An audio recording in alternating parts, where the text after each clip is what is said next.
Hi and welcome to cinema view. இந்த வாரம் பல ஹீரோஸ் கிளாஸ் விட்டுருந்தாலும் இது ஒரு வித்தியாசமான மியூசிக் டைரக்டர்ஸ் கிளாஸ். அதாவது மியூசிக்ல கிளாஸ் விட்டாங்களா அப்படின்னு பார்த்தா கிடையாது.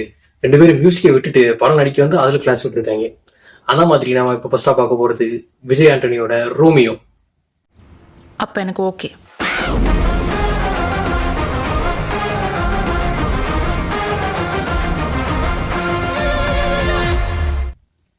ரோமியோ படத்துக்கு ஏற்ற மாதிரி ஏதாவது ரொமான்டிக்கான கதையா சார் அப்படின்னு கேட்டா ஜேர்னர் வந்து ரொமான்டிக் ட்ராமா அப்படின்னு வச்சுக்கலாம். படத்துல ஏதாவது ரொமான்ஸ் இருக்கான்னு கேட்டா கிடையாது. இது வந்து ஒரு மாதிரி அந்த காலத்து மணிரத்னம் படம் மாதிரி அப்படி ஒரு மெலோ ரொமான்டிக்கா ஒரு கைண்ட் ஆஃப் சீரியல் மாதிரி. அதாவது இப்ப பாத்தீங்கன்னா முக்காவாசி சீரியல்ல தான் கதையா இருக்கும். அதாவது பிடிக்காம கல்யாணம் பண்ணிக்குவாங்க, அதுக்கப்புறம் புருஷன் முன்னாடி எப்படி ஒண்ணு சேர்றாங்க அப்படின்னு தான் எல்லா சீரியலையும் ஓடிக்கிட்டு இருக்காங்க. அதே மாதிரி அதே கதை தான் இதுவும். அதாவது இதுல என்ன கதைனா, விஜய் ஆண்டனி ஃபாரின் போய் அங்க வந்து வேலை செஞ்சுக்கிட்டு இருக்காப்ல. வேலை செஞ்சு குடும்பத்துக்கான அது இதுன்னு எல்லாம் தீர்த்துட்டு அதுக்கப்புறம் சரி நம்ம நீ ஒரு பக்கம் பாவம் போவோம்னு சொல்லிட்டு வராப்ல. வந்தோடனே அங்க வந்து எப்பா வயசாயிட்டே போது கல்யாணம் பண்ணல அப்படின்னு கேட்கறாங்க. அவர் 35 வயசை தாண்டி ஜாலியா போய்கிட்டு இருக்காப்ல. அப்புறம் கேட்டா ஏன் கல்யாணம் பண்ண, எனக்கு லவ் வரணும், அப்பதான் நான் கல்யாணம் பண்ணுவேன் அப்படிங்கிறாப்ல.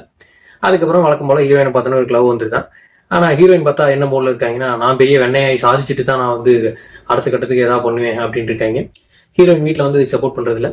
அதனால ஹீரோயின் என்ன பண்றாங்க, சரி வேற வழி இல்லாம ஹீரோ கல்யாணம் பண்ணிக்கிறாங்க. அதுக்கப்புறம் இந்த மாதிரி பிடிச்ச கல்யாணம் பண்ண விஜய் ஆண்டனியும் பிடிக்காம கல்யாணம் பண்ண ஹீரோயினும் ஒன்று சேர்ந்தாங்களா இல்லையா அப்படிங்க நான் வந்து ரோமியோ பொறுத்தவரை கதை. இந்த கதையை வந்து நம்ம பார்த்துக்கிட்டா பல படங்கள்ல இருந்து உருவன ஒரு கதை மாதிரி தான் இருக்கு.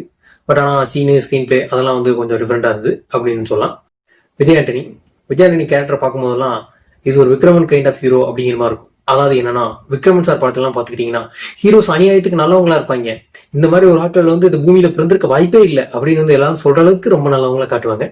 உண்மையிலேயே யாரா அந்த அளவுக்கு நல்லவங்களை பார்த்துருப்பாங்க ரியல் லைஃப்னா கிடையாது. ஆனா சரி பாவம் சினிமாலேயா பார்த்துட்டு போட்டுமே அப்படின்னு தான் விக்ரமன் அந்த மாதிரி ஹீரோ கிரியேட் பண்ணியிருப்பாரு. அந்த வரிசையில் இணைகிறார் ரோமியோ விஜய் ஆண்டனி. அந்த மாதிரி தான் ரொம்ப நல்லவனா இருக்கியப்பா, அநியாயத்துக்கு நல்லவனா இருக்கியப்பா அப்படிங்கிற மாதிரி இருக்காப்புல. அந்த மாதிரி ஒரு இன்னசென்டான நடிப்பு. ஆல்ரெடி அண்ணன் மூஞ்சி வேறு பால் டப்பாவா இருக்கும், சொல்லவே வேண்டியதில்லை. பார்க்கும்பொழுது ஆஹா பாவமா இருக்குடா, இந்த பையனுக்கு இப்படி ஒன்று பண்றீங்களாடா அப்படிங்கிற மாதிரி நமக்கு இதாவது. விஜய் ஆண்டனி கொஞ்சம் படமா நடிச்சு ஓரளவுக்கு நடிக்க கத்துக்கிட்டாரு அப்படின்னு சொல்லலாம். அதனால வந்து கொஞ்சம் சேட் எக்ஸ்பிரஷன் ஆகுறது, இன்னசென்டா இருக்கிறது அப்படிங்கிறலாம் பண்றாரு. அதாவது நடிக்க தெரியாம நடிக்கணும் அப்படிங்கிற மாதிரி சீன்லாம் நடிச்சு பரவாயில்ல ஏதோ லைட்டா நடிப்பு வருது வருது அப்படிங்கிற மாதிரி நடிச்சிருந்தாரு. அது நல்லா இருந்துச்சு. அடுத்து வந்து மிர்லாலினி, அவங்களும் பல படங்கள்லாம் நடிச்சுக்கிட்டு இருக்காங்க. இந்த படத்துல வந்து அவங்களுக்கு பெருசா நடிப்பு இல்லை, மூஞ்சி தூக்கி வச்சுட்டே தெரியறதா நடிப்பு. அவங்களும் படம் ஃபுல்லா ஒரு ஆங்கிரி மோடு ஃபேஸ் ஆன் பண்ணி வச்சுட்டு அப்படி சுத்திட்டு இருக்காங்க. அவங்களும் வந்து நல்லா பண்ணியிருந்தாங்க அப்படின்னு சொல்லலாம். அதுக்கப்புறம் வந்து படத்துல பார்த்துக்கிட்டா காமெடி எல்லாம் வந்து நிறைய இடத்துல நல்லா ஒர்க் அவுட் ஆயிருக்கு. படம் வந்து ஒரு மாதிரி ஃபர்ஸ்ட் ஹாஃப் கொஞ்சம் இப்படிக்கா ஏதோ உருட்டி விரட்டி கொஞ்சம் எடுத்துட்டு வராங்க. வந்து ஓரளவுக்கு காமெடி அப்படின்னு வச்சு ஒப்பாய்த்துறாங்க. சில இடத்துலலாம் சிரிப்பு, சில இடத்துல கடுப்பாகுது காமெடிங்கிற பேர்ல. அப்புறம் எப்படி ஒரு வழியா இன்ட்ரோல் பேக் வந்துட்டாங்க. சரி வந்துட்டாங்க. அதுக்கப்புறம் பார்த்தா செகண்ட் ஹாஃப் வந்து ஓகே ஒரு படம் எடுக்கிறேன் அப்படிங்கிற ஒரு ப்ராசஸ் போவாங்க. அது வந்து நல்லாவே அங்கிட்டு காமெடி அது இதுன்னு சொல்லிட்டு நல்லா போயிருந்துச்சு. மியூசிக்கெல்லாம் பார்த்துக்கிட்டோம்னா பாட்டெல்லாம் வந்து ஓரளவுக்கு சில பாட்டெல்லாம் நல்லா இருந்துச்சு. பேக்ரவுண்ட் ஸ்கோர்லாம் வந்து அங்கங்கே திடீர்னு மாசா போட்டு வச்சிருக்காங்க. இந்த படத்துக்கு எதுக்கு மாஸ் மியூசிக் அப்படிங்கிறது தெரியல. விஜய் ஆண்டனிக்கு ஒரு சேஞ்ச் ஒரு கெட்டப்பெல்லாம் பண்ணுவாங்க.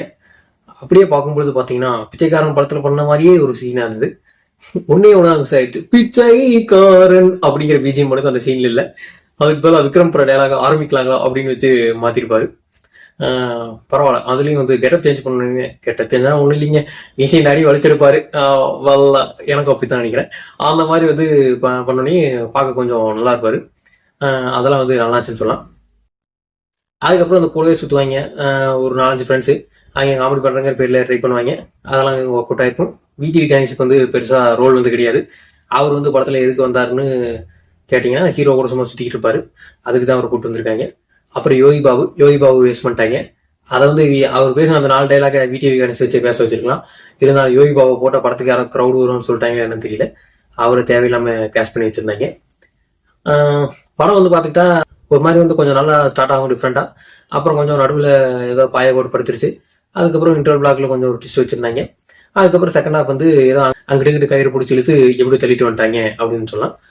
ஓவராலா வந்து ஒரு மாதிரி போர் அடிக்காம ஓரளவுக்கு நல்லாவே கொண்டு போயிட்டாங்க அப்படின்னு சொல்லலாம். உங்களுக்கு டைம் இருந்தா நீங்க வேணா போய் பாக்குறேன்னா பார்க்கலாம். அதுக்கப்புறம் வந்து சம்மந்தமே இல்லாம தங்கச்சி சீனு அப்படி இப்படின்லாம் நடுவில் வச்சிருப்பாங்க.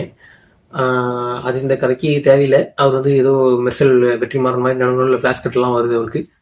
அதெல்லாம் வந்து ஏதோ ட்ராமடைஸ்டாக இருக்காரு அப்படின்னு தெரியுது. கடைசியில் கிளைமேக்ஸில் போகும்போது ஹீரோயின் சேருவாங்களான்னு பார்த்தா அதை விட்டுட்டு நம்ம ஃபோக்கஸ்லாம் ஏதோ உங்கள் அண்ணன் தங்கச்சி இன்னொரு கதை இருக்கும் அது சேருவாங்களா அப்படிங்கிற மாதிரி ஒரு ட்ராக்கை மாற்றிட்டாங்க. அதை மட்டும் கொஞ்சம் ஏதாவது முன்னாடியே பின்னாடியே ஏதாவது அட்ஜஸ்ட் பண்ணி வச்சிருந்தா நல்லா இருக்குன்னு நினைக்கிறேன்.